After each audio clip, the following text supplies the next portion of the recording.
শনিবার বিকেলে সোনারপুরে অভিষেক বন্দ্যোপাধ্যায়কে হেনস্থা। রাতে তৃণমূল সাংসদের নিরাপত্তা নিয়ে বড় পদক্ষেপ করে রাজ্য সরকার।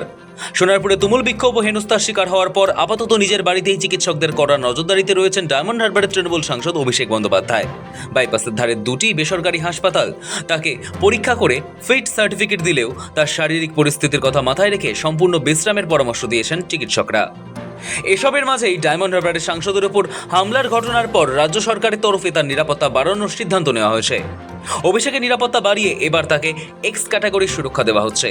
বর্তমানে দুজন নিরাপত্তারক্ষী থাকেন অভিষেকের সঙ্গে। এবার থেকে সাংসদের সঙ্গে তিনজন নিরাপত্তারক্ষী সবসময় থাকবেন। তিনি ডায়মন্ড হারবারের সাংসদ, তৃণমূলের সেনাপতি, তিনি তৃণমূলের সেকেন্ড ইন কমান্ড। রাজ্যে তাদের শাসনকালে Z+ ক্যাটাগরির নিরাপত্তা পেতেন অভিষেক। একজন সাংসদ হয়ে তার নিরাপত্তায় পুলিশি বহর দেখে একাধিকবার প্রশ্ন উঠেছে বিরোধী মহল থেকে। তবে 26-এর নির্বাচনের পর ছবিটা বদলে যায়। মুখ্যমন্ত্রী হিসেবে শপথ গ্রহণের পর শুভেন্দু অধিকারী রাজ্যের সাংসদ সহ অন্যান্য ব্যক্তিদের নিরাপত্তা নিয়ে পর্যালোচনার জন্য পুলিশ আধিকারিকদের সঙ্গে বৈঠকে বসেছিলেন।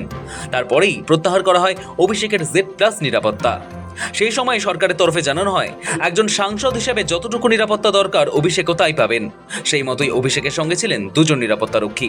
এসবের মাঝেই শনিবার সোনারপুরের তৃণমূল কর্মীর বাড়িতে যাওয়ার সময় তুমুল হেনস্থার মুখে পড়তে হয়েছিল অভিষেককে। পুলিশি নিরাপত্তা নিয়ে উঠেছিল প্রশ্ন।